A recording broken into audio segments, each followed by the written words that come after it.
بحثونو کې د دغه جنې راوباسي. ډاکټر صاحب غني غواړي که نه غواړي خوشحالېږي که خفه کېږي.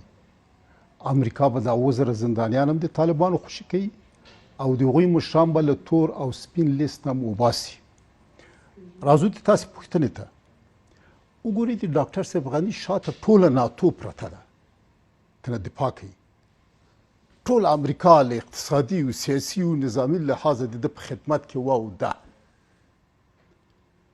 اما وی نه سوی کولی چې خپل فرمان له ارګ نه بیرون عملي کړي. وی نه سوی کولی چې سوله راولي، ثبات راولي. ولې ونه سوی کولی؟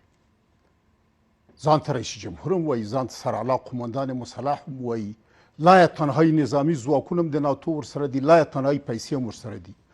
دا ځکه چې ډاکټر صاحب غني د دې هېواد څښتن نه ده او نه چښتن کېدلی سي تر څو چې د دې چښتن ته واک انتقال نه سي. په دې ټولنه کې سوله نه راځي، ثبات نه راځي.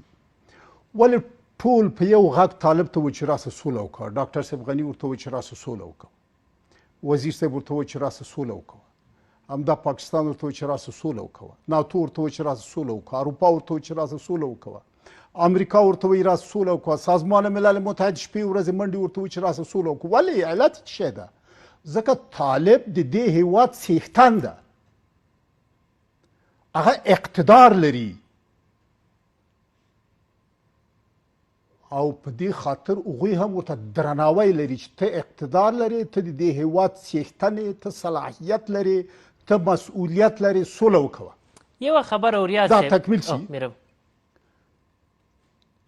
نو که څوک وغواړي که ونه غواړي راتلونکی واک به د دې هېواد له اصلي څښتنانو سره وي، مګر دا څښتن به په انحصاري ډول باندې واک په لاس کې نه اخلي. ټول افغانان به په واک شریکوي، ټول افغانان به په واک ځان ویني او په دې ټولنه کې به یو واقعي سوله او ثبات